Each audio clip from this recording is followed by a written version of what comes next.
Olá! Falar aí um pouco sobre Covid-19 e esse momento um pouco obscuro que nós, farmacêuticos bioquímicos e também outros analistas clínicos devem estar vivenciando nesse momento, com a nova proposta de exames laboratoriais poderem ser feitos fora do laboratório de análises clínicas. Eu, como farmacêutica bioquímica, e vivo diariamente de forma intensa como o nosso papel reflete num bom diagnóstico e como esse bom diagnóstico pode mudar justamente o estado de saúde, doença ou prognóstico de um paciente, de uma vida.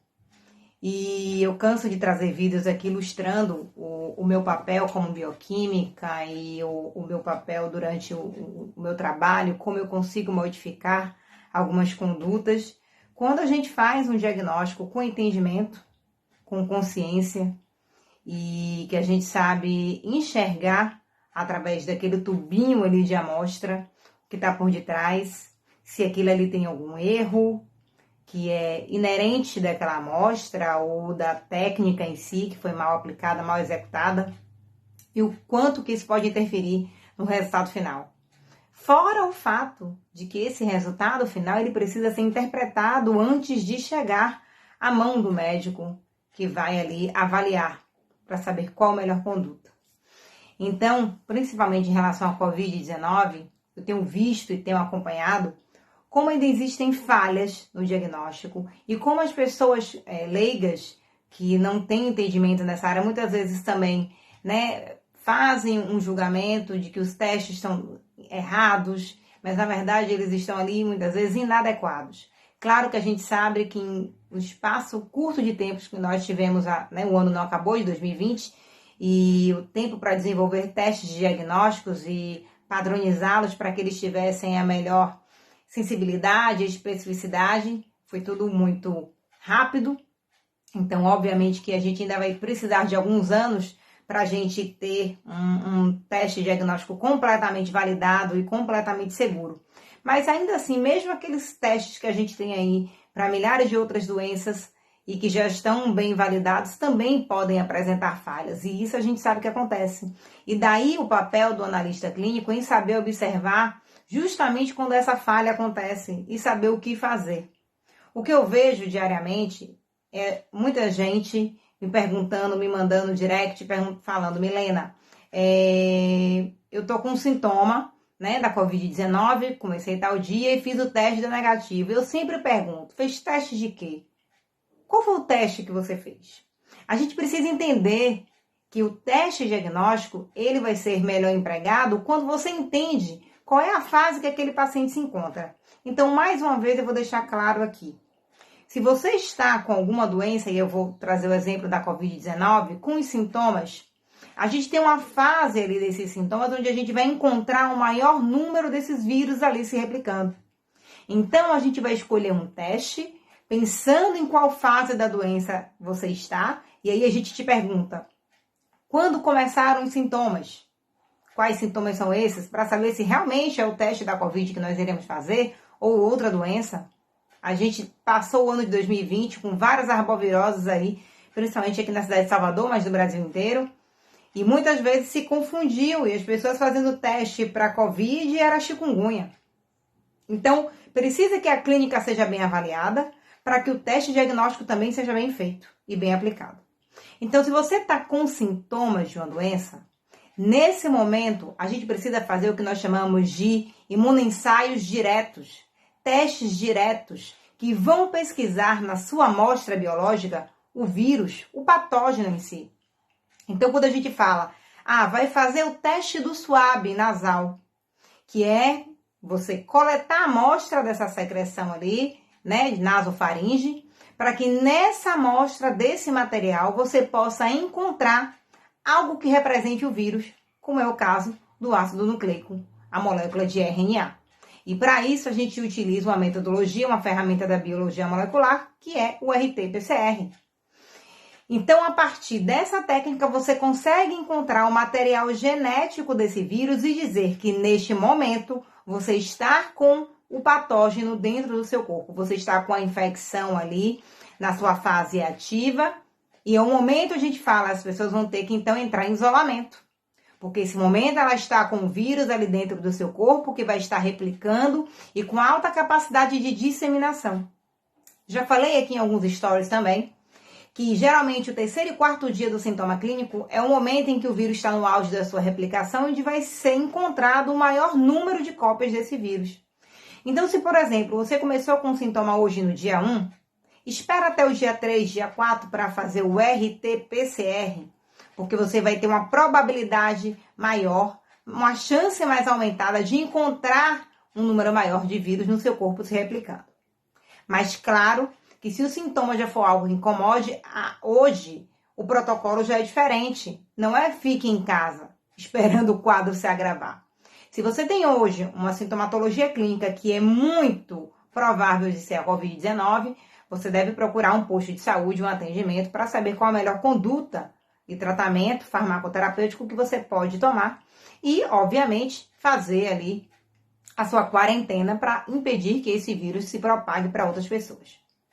Agora, se você, por exemplo, está assintomático, mas teve contato com alguém sabidamente positivo, confirmado positivo, mas você não está sentindo nada, e você quer saber se realmente você foi infectado, mas pode ser que você seja um oligossintomático, um assintomático, você espera pelo menos de 7 a 10 dias para fazer um outro teste.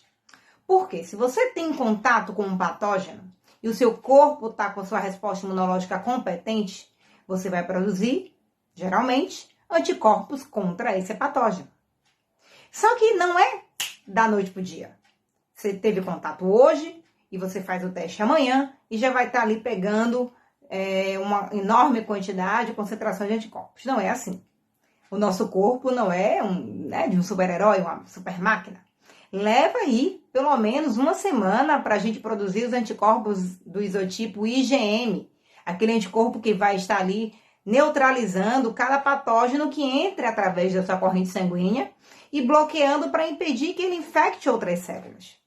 Aí leva mais uns 7 dias, fechando aí uns 15 a 20 dias, a gente começa a produzir um outro anticorpo, que é do isotipo IgG, e que ele vai ser um anticorpo que vai ficar ali no registro de memória.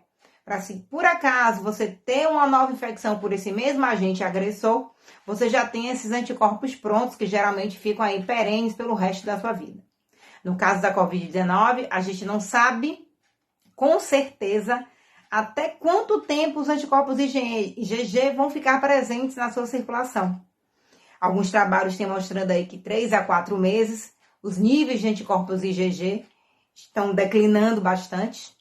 E a gente vai ter que aguardar, analisar e investigar essas pessoas que tiveram a doença confirmadas e avaliá-las ao longo do tempo para saber sobre a perenidade aí, vamos dizer assim, dessa resposta imunológica de fato. A gente está aí na batalha, na produção das vacinas, que muito em breve acredito que elas vão estar sendo administradas. Sabemos que vamos enfrentar dificuldade com o número, obviamente, dessas vacinas, que a priori, a princípio, não vai ter como vacinar todo mundo, de uma única vez, isso já é sabido. Mas, se vocês observarem, hoje, mês de novembro de 2020, a gente já conhece muito mais desse vírus do que alguns meses atrás. E hoje, apesar de a gente estar vivenciando agora um momento com um aumento do número de casos, a gente, pelo menos, não tem visto um número aumentado de óbitos em relação a meses atrás. Isso porque hoje já se sabe que condutas terapêuticas são melhores ali, paliativas também, mas para diminuir aquela resposta inflamatória logo no início e impedir dessa forma que aquele paciente evolua com a progressão ali para a gravidade e venha a óbito. Então, realmente, eu tenho observado que o número de óbitos ele reduziu, mas o número de casos está aumentando. Mas, para fechar esse vídeo, só dizer a importância do laboratório de análise clínica para vocês. A gente é responsável, e aí eu tô falando da Covid-19, mas isso se estende para diversas outras doenças. A gente sabe que a Covid-19 é uma doença de notificação compulsória. Então, como primeiro papel aí do diagnóstico laboratorial é justamente auxiliar na vigilância epidemiológica. Quando a gente preenche aquela ficha de notificação, o SINAM, e a gente submete aquela ficha ao sistema de notificação da vigilância, eles vão computar e conseguir, então, fazer uma logística e uma análise epidemiológica ali de quantos pacientes já curaram, quantos pacientes estão na fase ativa da doença, quantos pacientes vieram a óbito, não se infectaram, enfim, quantos casos confirmados nós temos, né, em cada população. Isso é de extrema relevância. Então, o diagnóstico laboratorial ele serve para vigilância epidemiológica. Ele vai servir, obviamente, para o diagnóstico, você dizer tem ou não tem a doença, ou tive a doença. O prognóstico, o diagnóstico laboratorial com diversos outros marcadores aí que a gente utiliza na vida real para acompanhar se aquele paciente pode evoluir para gravidade ou se ele está melhorando o seu quadro, então o prognóstico também é importante. Monitoramento do estágio da doença, a gente consegue avaliar, assim como numa doença cardíaca, que a gente monitora as enzimas cardíacas, na Covid-19 a gente faz aí uma série de marcadores onde pode acompanhar a função renal daquele paciente, a função hepática, a própria função cardíaca, e isso vai sendo monitorado. Então, além de diagnóstico, prognóstico, também o monitoramento e a vigilância epidemiológica. 4 pontos importantes. Como quinto, a parte da conduta terapêutica, a tomada de conduta, a tomada de decisão que o médico vai ter. Imagine a importância, eu liberando para aquele médico um resultado de um paciente com a Covid-19 e que ele tem ali um marcador que é a creatinina, um marcador de função renal extremamente elevado, valor crítico. E aí, ele vai fazer todo o tratamento e a conduta para que esse paciente evolua para uma melhora clínica e a gente vai monitorando também as quedas desse marcador, mostrando que está tendo uma melhora daquela função renal. Mas imagine se a gente libera esse resultado de forma inadequada. O médico, ele iria tratar essa função renal que está ali prejudicada nesse paciente? Não. Então, mostrando a vocês a importância do analista clínico e a importância do laboratório de análises clínicas no diagnóstico, no prognóstico, no monitoramento da doença, no desfecho ali, né, e na conduta terapêutica que aquele médico vai ter, assim como na vigilância epidemiológica também. Então, vamos valorizar o trabalho do analista clínico. Não é qualquer lugar que vai saber te dar a informação correta e saber qual o melhor teste a ser aplicado naquele momento, naquela fase da sua doença.